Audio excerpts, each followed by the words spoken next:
Alessandro Knox did not belong in the light of day. He was a creature of the midnight hour, a man whose presence in a room felt like the arrival of a cold front. As he stepped through the heavy oak doors of his sprawling estate, the scent of expensive cologne couldn't quite mask the metallic tang of blood clinging to his sleeves. The docks had been messy, a reminder that the Knox throne was built on bone and bullet casings. He was hours early, driven home by a strange, gnawing restlessness he couldn't name. He expected the silence of a tomb or the rhythmic clicking of the security team's boots. Instead, he was met with a blur of white fabric and a hand that slammed against his chest with enough force to make him reach for the Beretta tucked into his waistband. It was Sienna Brooks, the girl he had hired a month ago to polish the silver and keep the halls dust-free. She was a ghost in his periphery, a name on a payroll he barely remembered. But now, she was right in his space, her face pale as parchment, her eyes wide with a frantic, animal terror. "Stay silent," she breathed, the words barely a vibration against the stillness of the foyer. Alessandro froze. In his world, people did not touch him without permission. They did not give him orders. He was the one who decided who lived and who stopped breathing. His jaw tightened, his hand gripping the hilt of his weapon as his eyes searched the shadows behind her for an assassin. "What is this?" he hissed, his voice a low, lethal vibration. Sienna didn't flinch. Instead, she grabbed his forearm, her fingers digging into his expensive suit jacket. She leaned in, her breath hitching. "If you make a sound, it's over. Not for you, Alessandro. For her. Her. Mia." The name of his 5-year-old daughter acted like a physical blow. He had spent years keeping her tucked away in the heart of this fortress, convinced that his wealth and his violence were a high enough wall to keep the world's rot away from her. He assumed she was safe, probably asleep in a bed that cost more than most people made in a year. Sienna began to pull him, not toward the grand staircase, but toward the side exit that led to the gardens. She moved with a desperate, practiced stealth, leading him across the damp grass toward the old wooden shed near the edge of the property. The rain was beginning to fall, a cold drizzle that soaked through his shirt, but he didn't feel it. He was focused on the way Sienna's hand shook as she pointed toward the small, grime-streaked window of the shed. "Go to the window," she whispered, her voice cracking. "See what your silence has bought." Alessandro moved like a predator, silent and lethal, until his face was inches from the glass. He expected to see a rival soldier. He expected to see a kidnapping in progress. Instead, he saw a nightmare dressed in blue. Isabella Vane, the woman he had promised to marry to solidify his grip on the tri-state area, was standing in the center of the shed. She looked every bit the high society queen, her deep blue suit perfectly tailored, her hair pinned back in a sharp, unforgiving bun. But her face was twisted into an expression of pure, unfiltered malice that he had never seen in the ballroom. Kneeling on the cold, dirt floor was Mia. The child was still in her beige pajamas, the ones with the little clouds he had seen her wearing that morning. She was surrounded by her toys, her favorite doll, a few wooden blocks, but she wasn't playing. She sat perfectly still, her head bowed, her small shoulders hunched as if trying to disappear into the earth. Isabella was pacing in a tight circle around her, the heels of her designer shoes clicking against the floor like a countdown.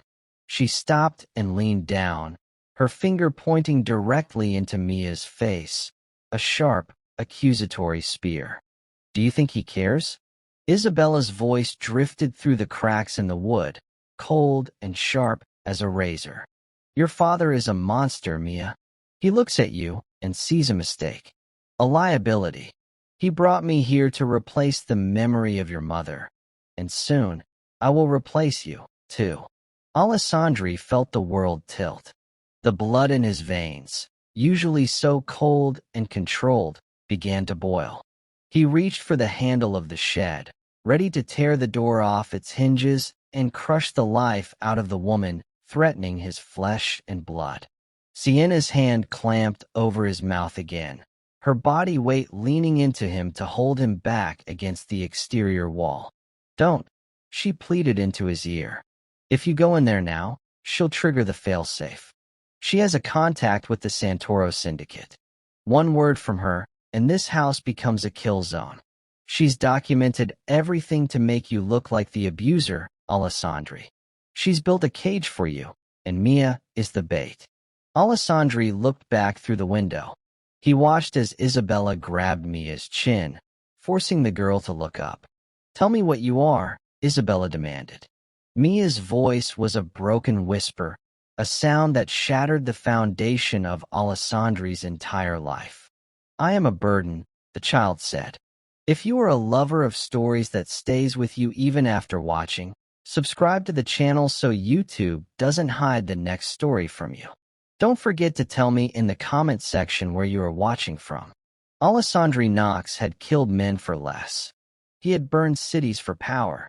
But as he stood in the rain, hidden in the shadows of a garden shed, he realized he had been the greatest fool of all. He had built an empire to protect his legacy, only to let a viper into the nursery. Sienna's eyes met his, and for the first time, he didn't see a maid. He saw an ally. He saw the only person who had actually been watching over his daughter while he was out playing king.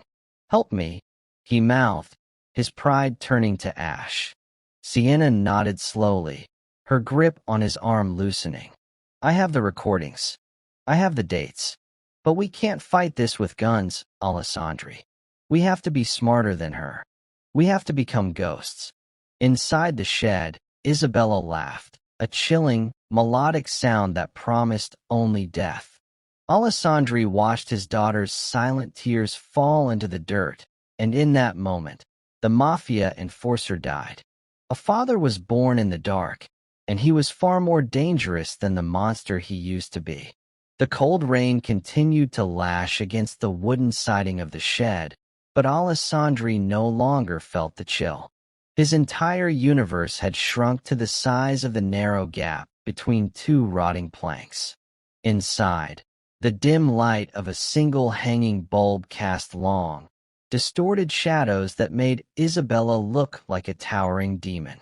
She wasn't just speaking to Mia, she was deconstructing the child, piece by agonizing piece. Isabella took a slow, predatory step toward the toys scattered on the floor. With the tip of her designer heel, she crushed a small wooden carousel, a gift Alessandri had bought for Mia's 4th birthday. The sound of splintering would echoed in the small space, and Mia flinched, her eyes widening. But she didn't make a sound. She had been trained to be silent. "See that?" Isabella asked, her voice dropping to a conspiratorial whisper that made Alessandri's skin crawl. "That is what happens to things that have no purpose. Your father thinks in terms of power, Mia. He thinks in terms of what things are worth. And right now, you are worth nothing to him but a signature on a life insurance policy." Alessandri's knuckles turned white as he gripped the exterior wall. He wanted to scream, to tell his daughter that he would burn the world down to keep her safe, but Sienna's warning kept him anchored in the mud. He was a man who lived by strategy, and he knew that a premature strike would only allow Isabella to play the victim. Through the glass, he watched Isabella reach into her small clutch and pull out a silver vial. She held it up to the light, swirling the clear liquid inside. "He thinks he's so strong," Isabella mocked, looking at the vial as if it were a precious jewel. "Your father thinks he's untouchable, but every night, when he drinks that tea you bring him, he gets a little closer to the end. And when he's gone, you'll be all alone with me. There won't be any more toys. There won't be any more stories. Just the dark." Mia finally looked up, her voice trembling like a leaf in a storm. "Why do you hate us?" Isabella's face transformed. The mask of the elegant fiancé vanished, replaced by a raw, jagged hatred. Because your father took everything from my family, she spat. He thinks he won the war, but he forgot that survivors have long memories. Marrying him isn't about love, you pathetic little creature. It's about the reclamation of what is rightfully mine. And once I have the Knox assets, I won't need a reminder of his bloodline walking around. She leaned down again, grabbing Mia's hair and forcing her to look into the silver vial. Tomorrow is the big gala, Mia. The night your father announces our wedding date. It will also be the night he takes his last breath. And you? You'll be sent away to a place where no one will ever find you. Now, tell me again, what are you? The silence that followed was deafening. Alessandri held his breath, his heart hammering against his ribs like a trapped bird. I am a burden, Mia whispered, her voice dead and hollow. Isabella smiled, a thin, cruel line of satisfaction. Good. Don't forget it. If you mention a word of this to the maid or your father, I'll make sure that pretty little bird you feed in the garden never flies again. Isabella turned on her heel and headed toward the door. Alessandri scrambled back into the darkness of the tall hedges, his chest heaving. He watched as the shed door creaked open and Isabella stepped out, effortlessly shifting back into the role of the graceful, grieving bride-to-be. She smoothed her blue suit, checked her reflection in her phone, and began walking back toward the manor house, as if she hadn't just shattered a child's soul. Sienna stepped out from behind him, her face wet with rain and tears. Now you see, she said quietly. Now you know why I had to stop you. Alessandri turned to her, his eyes burning with a fire that would have terrified his fiercest enemies. The enforcer was gone. What stood in the rain was a father who finally understood the true cost of his empire. Get the child, Alessandri commanded, his voice a low, terrifying growl. We leave tonight. The rain didn't stop as they moved, but the manor felt different now, less like a palace and more like a gilded cage where the bars were made of Alessandri's own neglect. Sienna led him through the servants' entrance, a narrow stone corridor that smelled of floor wax and old secrets. She didn't take him to the grand living room or the master suite. Instead, she guided him to her cramped quarters in the attic, a room no larger than a pantry. Wait here, she whispered. Alessandri stood in the center of the tiny room, his presence dwarfing the modest furniture.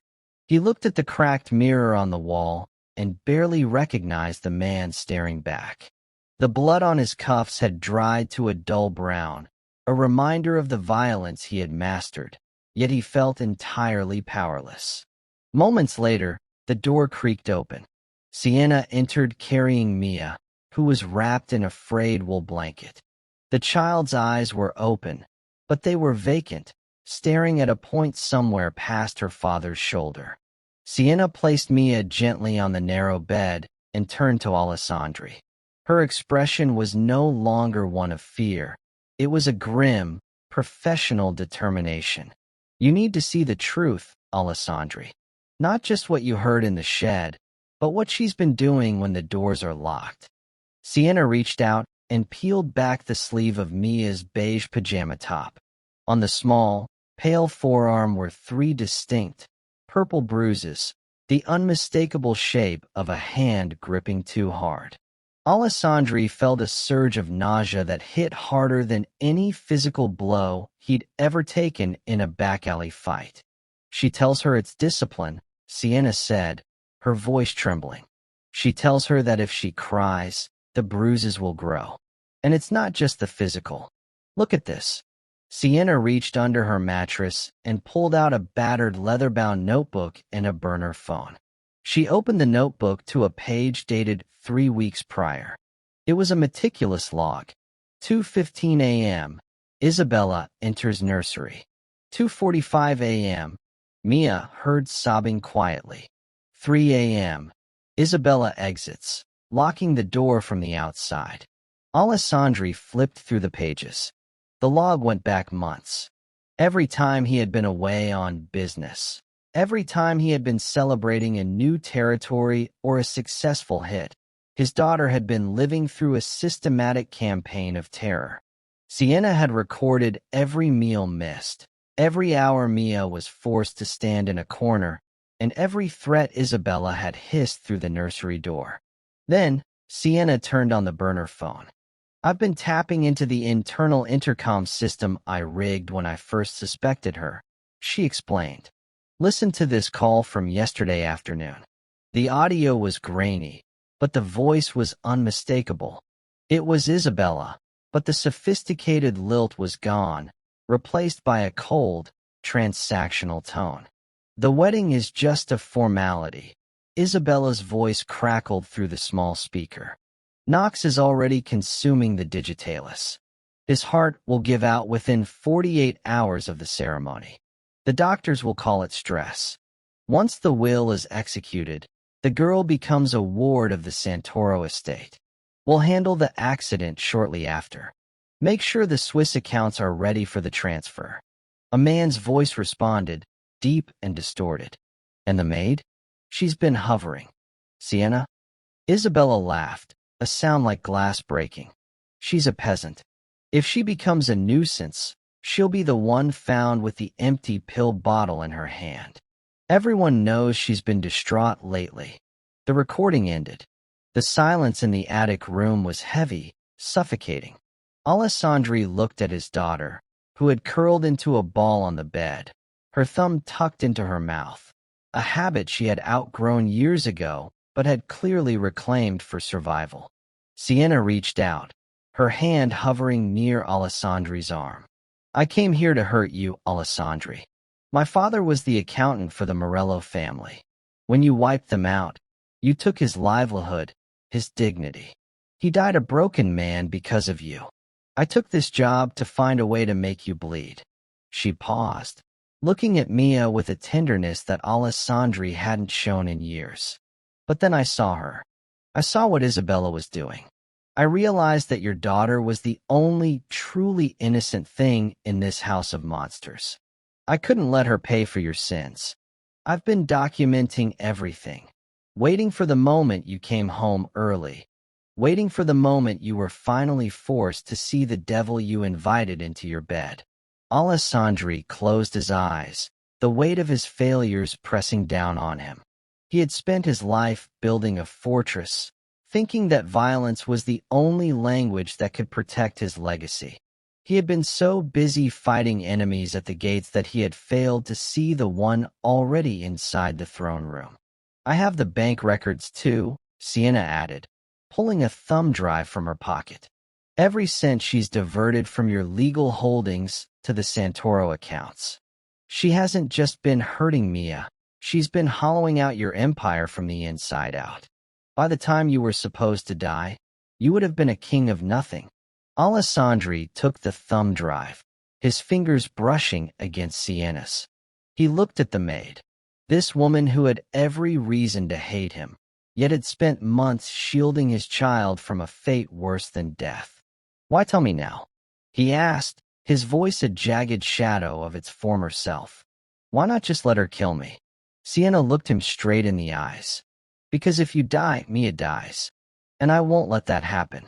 You have 2 hours before the morning security rotation, Alessandri. You can either be the man who let this happen, or you can be the father she thinks you are." Alessandri looked at the bruises on Mia's arm one last time.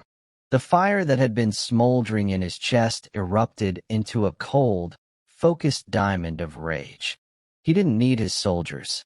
He didn't need his guns. He needed a way out.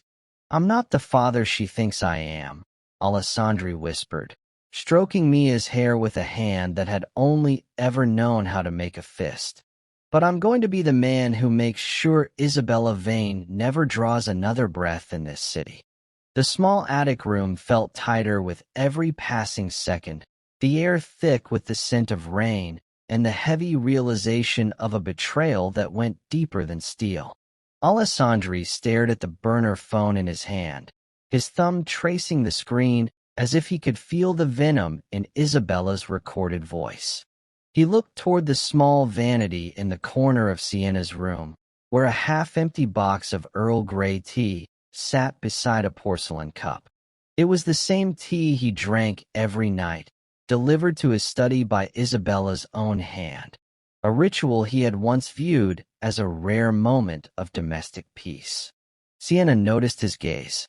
She walked over to the vanity and picked up a small, translucent dropper bottle hidden inside a hollowed-out book. There was no label, only a faint, oily residue clinging to the glass. "This isn't just digitalis, Alessandri," she whispered, holding the vial up to the flickering light of the single bulb. "It's a refined alkaloid, nearly impossible to detect in a standard autopsy. It mimics the symptoms of a progressive heart condition. The fatigue you've been feeling, the shortness of breath you blamed on the stress of the docks. It's not the work. It's her.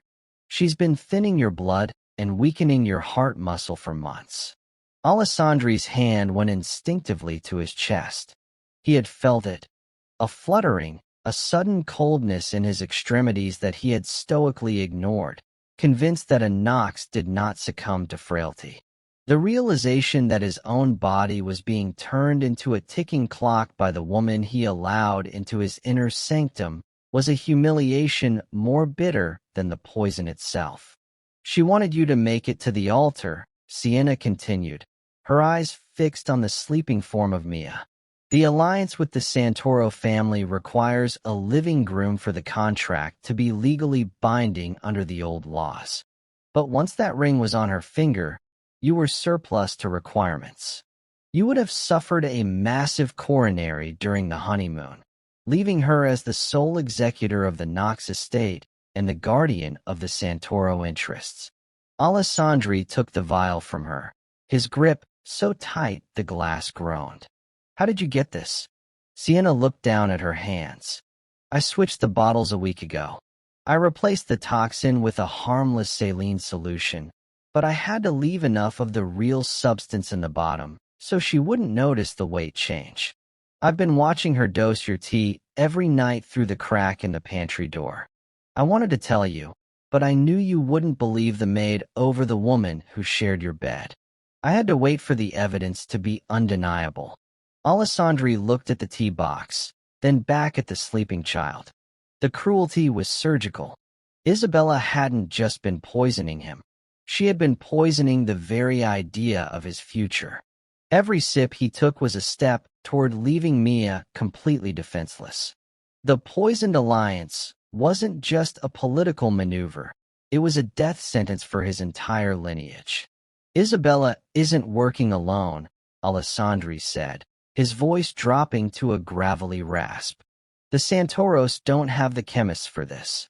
This is vain family tradition. They were always the alchemists of the underworld, quiet, lethal, and invisible.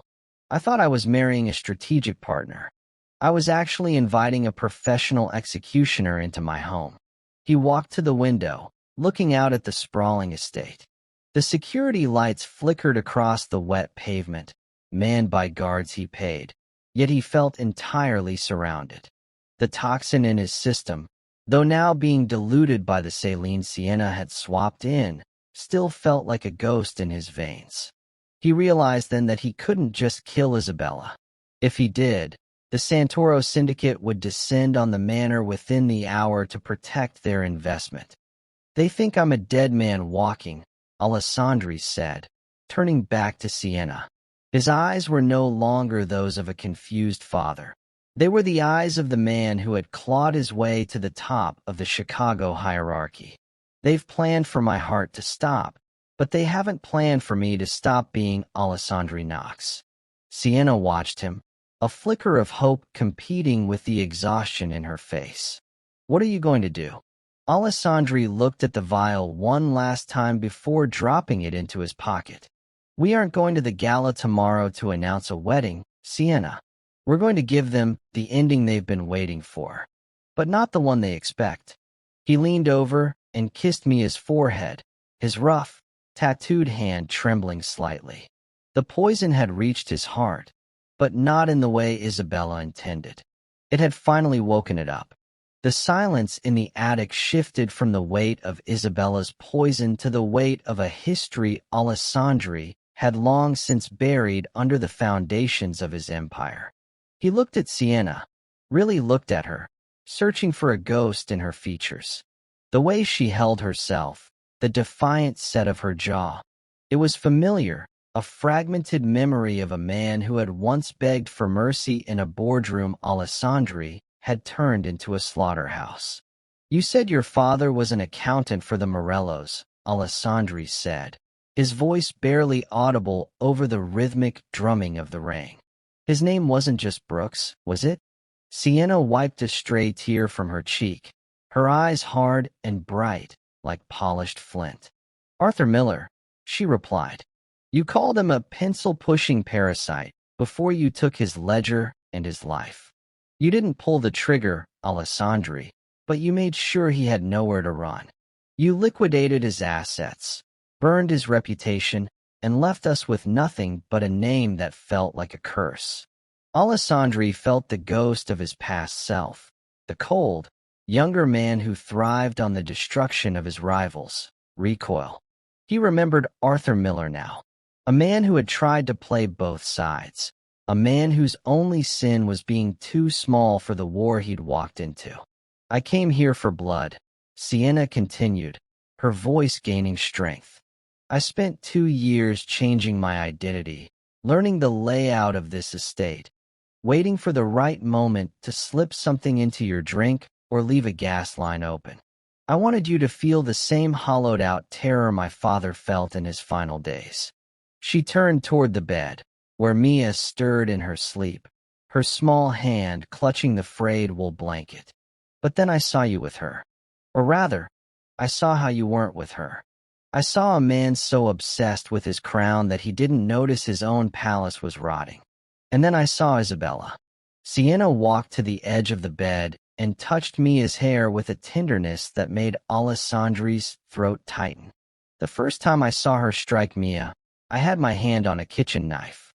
I was going to kill her right then, but I realized that if she died, you would just find another monster to fill the space.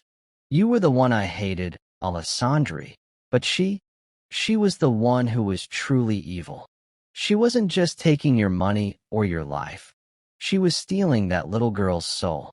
Alessandri sat on a small wooden stool, the king of a criminal empire feeling smaller than the woman he had once viewed as a servant. "You stayed to protect the daughter of the man who destroyed your father. Why? Because she's not you," Sienna snapped, turning back to him.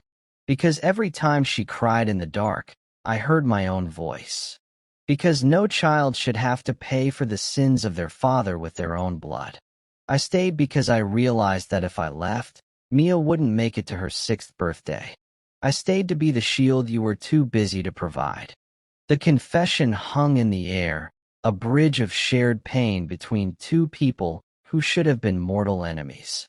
Alessandri looked at his hands, hands that had built a legacy of fear, and then at Sienna, who had built a legacy of survival. He realized that the woman he had dismissed as a peasant possessed a nobility he had lost decades ago. "You could have gone to the police," he suggested, "or the FBI, and signed Mia's death warrant." Sienna let out a hollow laugh. "The Santoros have the precincts in their pocket. Isabella has the judges on her payroll. The only way to save Mia was to wait for you to see the truth. I needed the predator to protect the prey. I needed you to wake up." Alessandri stood, his tall frame casting a long shadow over the cramped room. He reached out, not to strike or to command, but to offer a silent acknowledgement of the debt he could never fully repay. "I destroyed your family, Sienna. I can't take that back. But I won't let Isabella destroy what's left of mine." Sienna didn't take his hand, but she didn't look away either. "Don't do this for me, Alessandri. Do it for the girl who still calls you Papa in her dreams, even after everything Isabella has told her." He looked at Mia, her face peaceful for the first time that night. The vain betrayal was a wound, but Sienna's revelation was a mirror. He saw himself clearly now, not as a powerful boss, but as a man who had almost traded his heart for a throne. "Get her things," Alessandri said, his voice regaining its steel. "Not the expensive dresses. Just what she loves. We aren't just leaving the manor. We're leaving the world of Alessandri Knox behind." The air in the manor felt thick with the residue of Isabella's malice, but Alessandri moved through it like a ghost reclaimed by his own tomb. He bypassed the grand staircase, where the security cameras blinked their red eyes in the dark, and instead pressed his palm against a decorative mahogany panel in the library. With a muffled click, the wall gave way to a passage narrow and cold, a relic of a more paranoid era. Sienna followed behind him, her breathing shallow as she carried a small bag of essentials. They emerged behind a heavy velvet curtain in the nursery. The room was bathed in the pale, sickly blue of a nightlight, casting long shadows over the toys that now felt like remnants of a battlefield. Mia was back in her bed, her small frame curled into a tight, defensive ball. She wasn't asleep. Her eyes were wide, fixed on the door as if expecting Isabella to burst through at any moment. When she saw the curtain move, a choked gasp escaped her, and she pulled the covers over her face. "Mia," Alessandri whispered, the name feeling foreign and heavy on his tongue. "It's me." The blanket moved slightly. A pair of tear-streaked eyes peered out, filled not with the joy a child should feel for a returning father, but with a heart-wrenching, cautious uncertainty. She looked at him as if he were a dream that might turn into a nightmare if she spoke too loudly. "Papa?" Her voice was a ghost of a sound. Alessandri sank to his knees beside the bed, the expensive fabric of his suit dragging on the rug. He looked at her, really looked at her, and saw the hollowed-out expression Sienna had described. He saw the way she flinched when he moved his hand, a reaction he had been too blind to notice for months. The realization that his daughter feared his shadow as much as Isabella's light hit him with a force that made his lungs ache. "I'm here," he said, his voice cracking. "I'm so sorry, Mia. I'm so sorry." He reached out, his hand hovering inches from her shoulder, waiting for permission he wasn't sure he deserved. Mia didn't move for a long moment, her gaze darting between him and the door. Then, with a sudden, desperate sob, she threw herself into his arms, her small hands clutching his blood-stained shirt with a strength that surprised him. Alessandri gathered her into his chest, burying his face in her hair. She smelled of lavender soap and the cold, damp air of the shed. For the first time in years, the man who gave orders that ended lives felt the crushing weight of a life he had almost lost. He held her with a fierce, trembling protection, his heart hammering against her small ribs. "She said you didn't want me," Mia muffled against his shoulder, her tears soaking into his collar. "She said I was a burden." "She lied," Alessandri growled softly, pulling back just enough to look her in the eyes. "You are the only thing in this world that matters.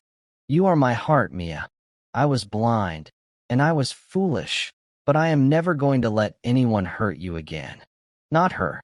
Not anyone." He took her small face in his hands, his thumbs gently brushing away the tears. "I'm going to take you away from here. We're going to a place where there are no sheds, no poisons, and no more hiding. Do you trust me?" Mia looked at Sienna, who stood near the window, a silent guardian in the shadows. Sienna gave a small, encouraging nod. Mia turned back to her father, her tiny fingers tracing the tattoos on his neck as if making sure he was real. "Will she come too?" Mia asked, pointing to Sienna. Alessandri looked at the woman who had saved his child, the daughter of the man he had ruined. He saw the shared trauma in her eyes and the strange, unexpected bond that had formed in the crucible of this night. "Yes," he said, his voice firm. "She's coming with us." He stood up, still holding Mia tightly against his chest, refusing to let her feet touch the floor of the house that had betrayed her. He realized then that an apology wasn't just a word. It was an exit strategy. It was the act of walking away from the throne to save the heir. The manor was silent, but the clock was ticking. The morning light would bring Isabella, the Santoro guards, and a wedding that was meant to be a funeral.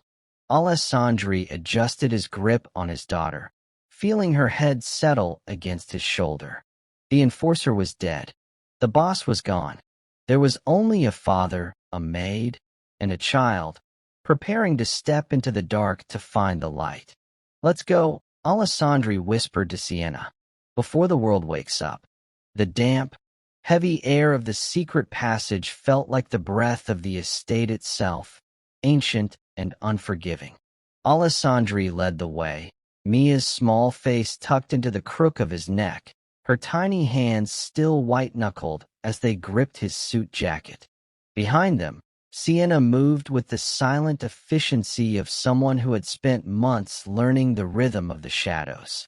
They reached the end of the crawl space, where a rusted iron ladder descended into the old service tunnels, relics of a time when the Knox family needed to move liquor or bodies without the neighbors noticing.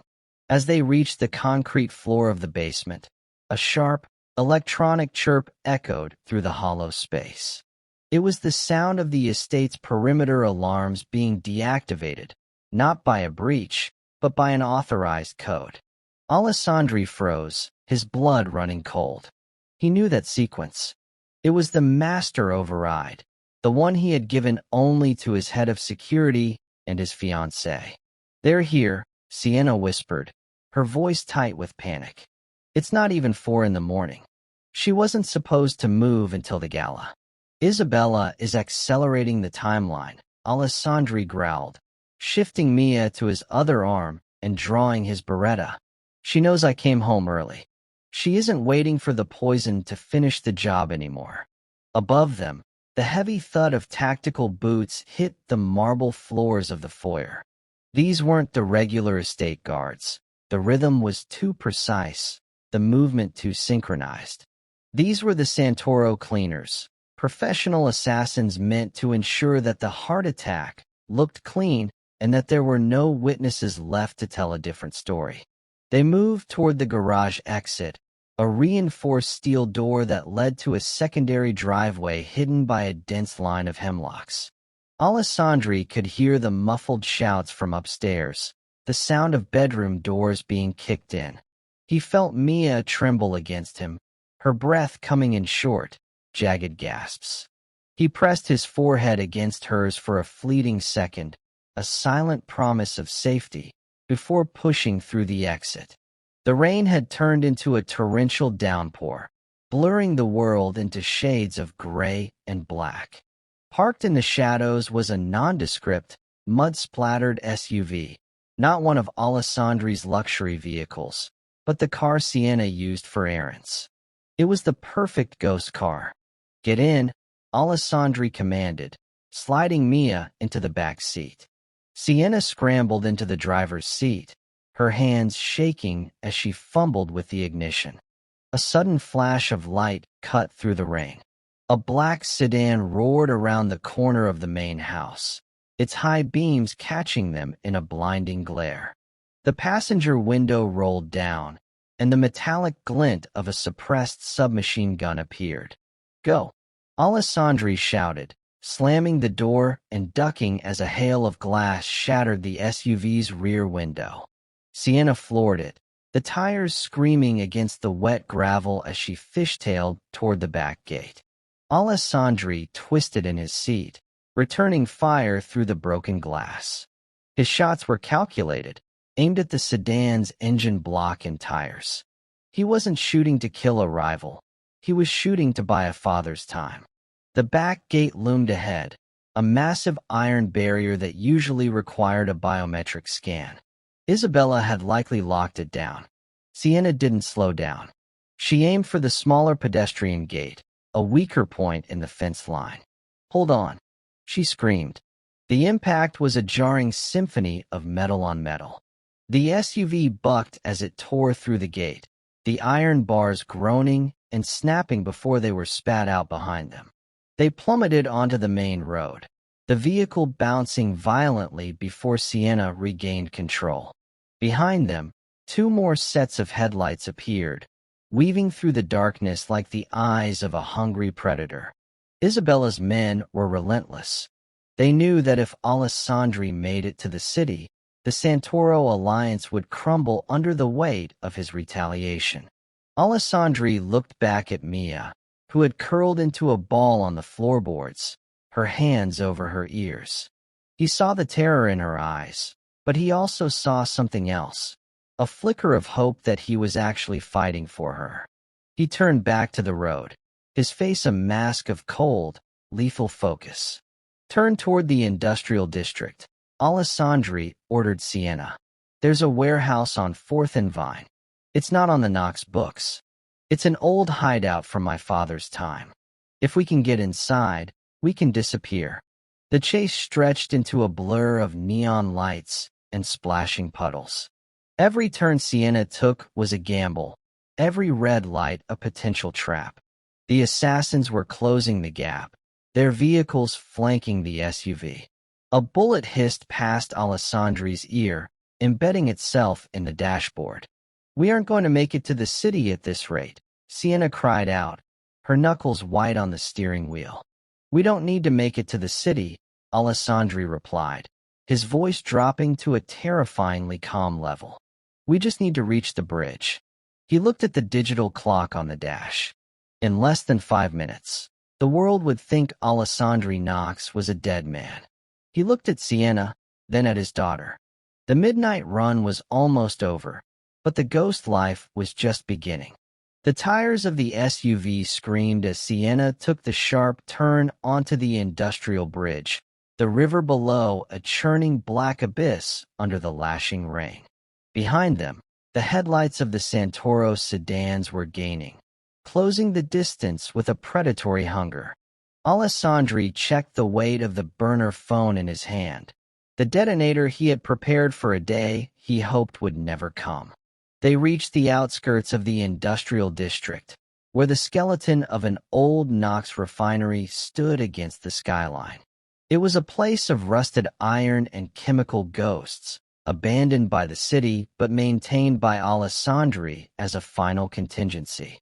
Sienna sped toward the loading docks, the SUV rattling as it bounced over the neglected tracks. "Out now?" Alessandri commanded as the vehicle skidded to a halt inside the cavernous mouth of the warehouse.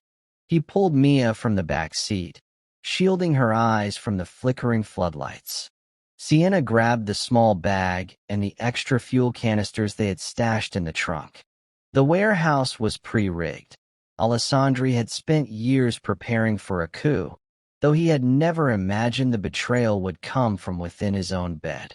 Across the floor, his old Maserati sat waiting, a relic of his former life, already doused in accelerant. He threw his blood-stained suit jacket into the driver's seat. Beside it, he placed his heavy gold signet ring and the custom Beretta with the Knox crest on the grip, the symbols of the throne he was about to incinerate. "Sienna, take the back service tunnel. It leads to the drainage canal where the secondary car is parked. Don't wait for me.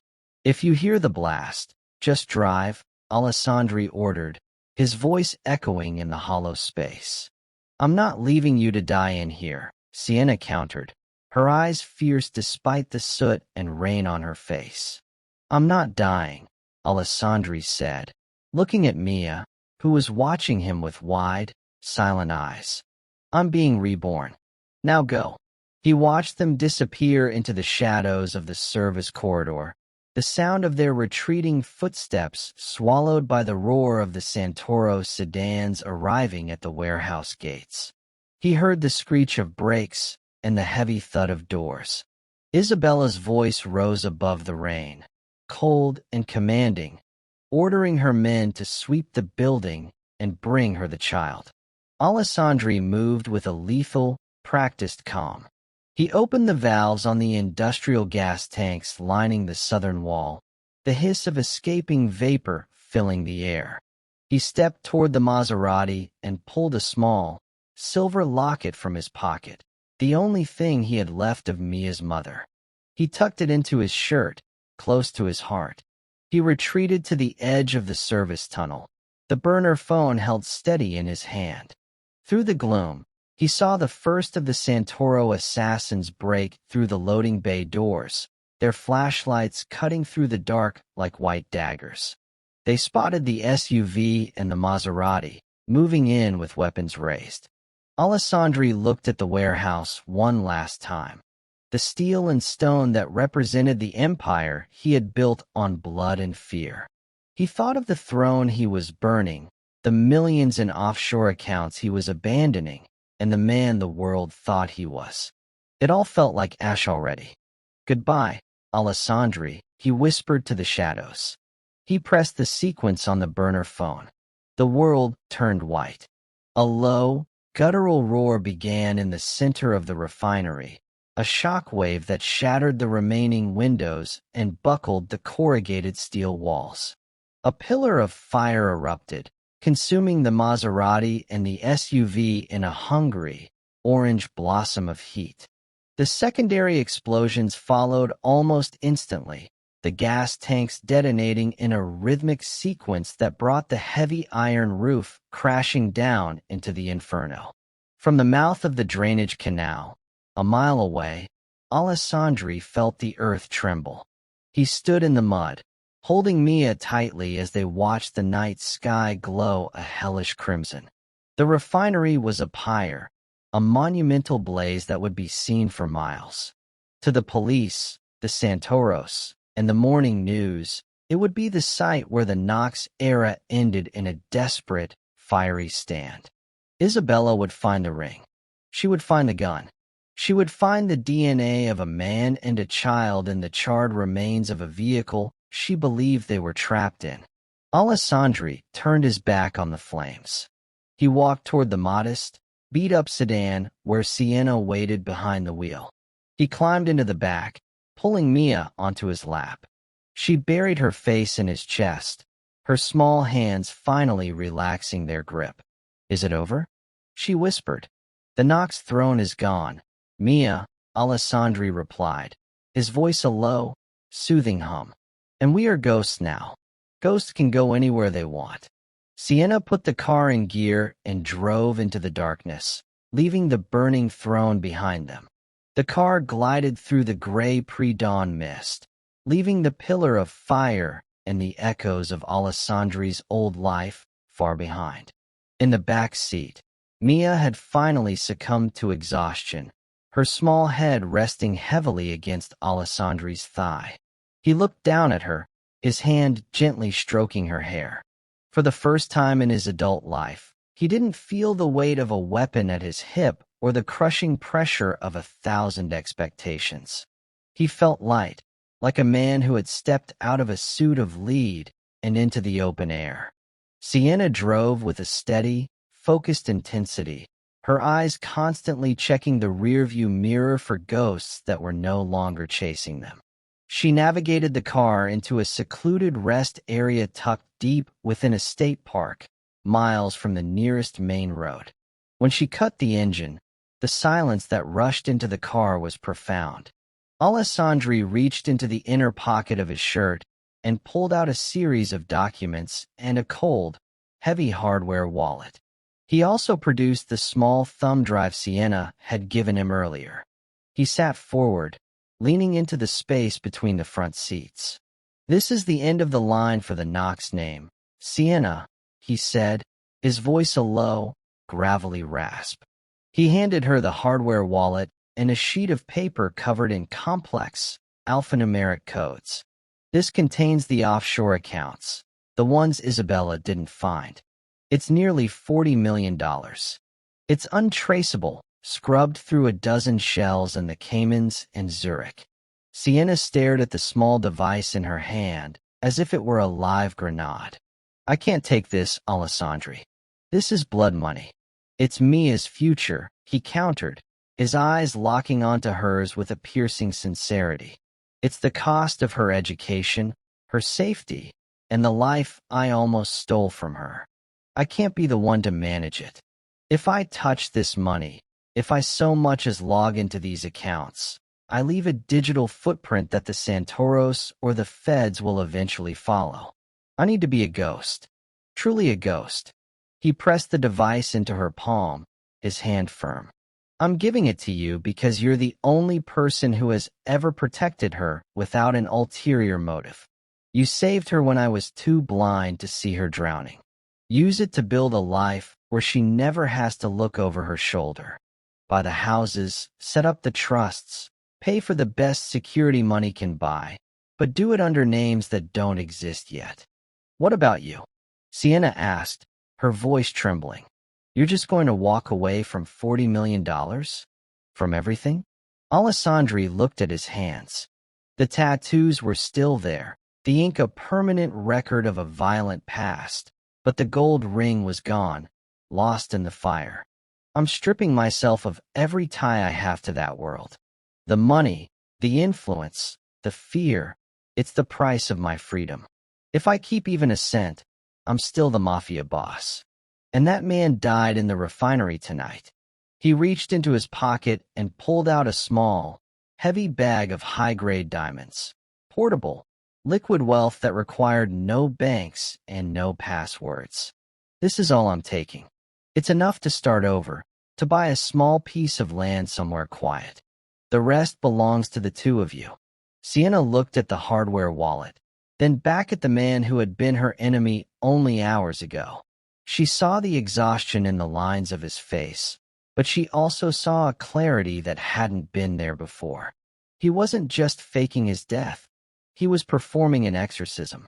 I'll make sure she has everything, Sienna promised, her voice steadying. I'll manage it through a blind trust.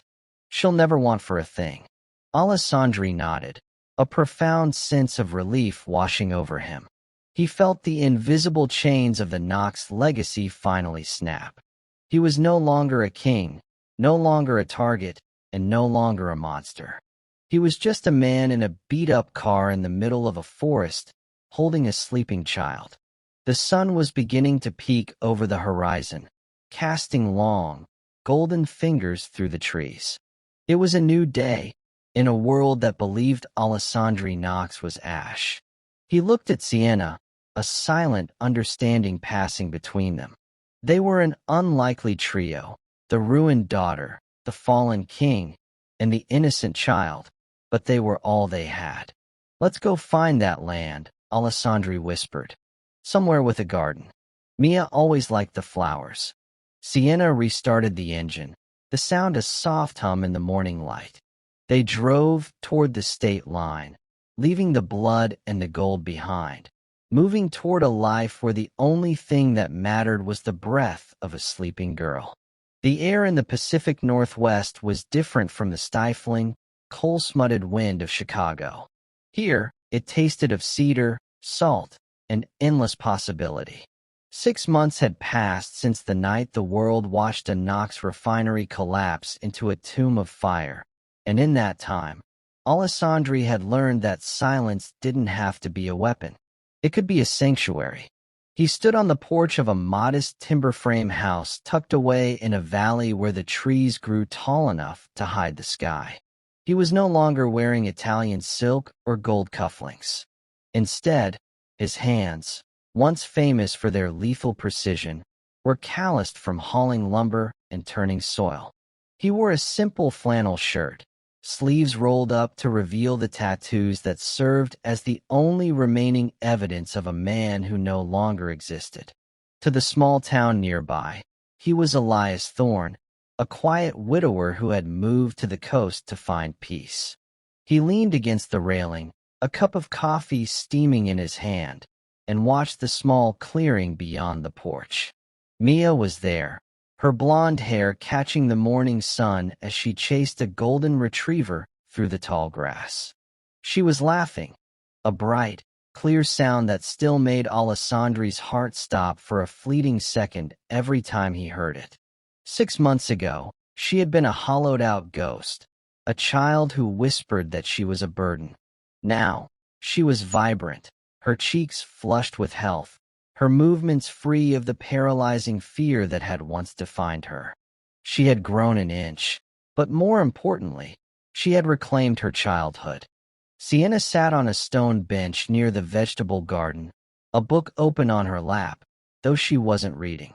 She was watching Mia with the same quiet, fierce devotion that had saved them both. She had changed, too. The sharp, hunted look in her eyes had softened into something resembling contentment. The $40 million sat in a series of untouchable trusts, a dormant giant they had agreed never to wake unless the world came hunting again. For now, they lived simply on the diamonds Alessandri had kept, a life where the biggest concern was the coming winter or the local school's bake sale. Sienna looked up and caught Alessandri's gaze. She didn't say a word, but the small, knowing smile she gave him was enough. They were bound together by a secret that could never be shared, a blood-soaked history that had been buried under the foundations of this new life. She had forgiven him for the man he was, and in doing so, she had allowed him to become the man he was meant to be. Mia suddenly tripped over a tree root, tumbling into the grass. Alessandri's instinct flared, his muscles tensing to rush to her side, but he forced himself to stay still. He watched as she rolled over, let out a startled giggle, and scrambled back to her feet, dusty and unbothered. She didn't look at the house for permission to cry. She didn't look for a hand to strike her. She simply kept running. Alessandri took a slow breath, feeling the cool air fill his lungs. The poison Isabella had slipped into his tea was long gone, and the poison he had allowed into his soul was fading with every sunset. He reached into his pocket and touched the small silver locket he still carried. Inside, the picture of Mia's mother remained, but next to it, he had added a small, Polaroid scrap of Mia and Sienna sitting on this very porch. He was a ghost, a shadow in the records of the city he had once ruled. Isabella Vane and the Santoros had moved on, likely carving up the remains of his empire like vultures over a carcass. Let them have the scrap metal and the bloodied streets. He had the only legacy that mattered. As the sun climbed higher, casting long, peaceful shadows across the valley, Mia stopped her game and looked up at the porch. She waved a small, energetic hand, her face beaming with a pure, uncomplicated love. "Papa, look, I found a ladybug." Alessandri smiled, a real, genuine smile that reached his eyes. "I see it, Mia. It's beautiful." He stepped off the porch and walked down into the grass, leaving the ghost of Knox behind in the shadows of the timber. He was home. He was a father. And for the first time in his life, he was truly free. Thanks for staying with us to the extent. Do not forget to like, subscribe, and share so others can enjoy this kind of story.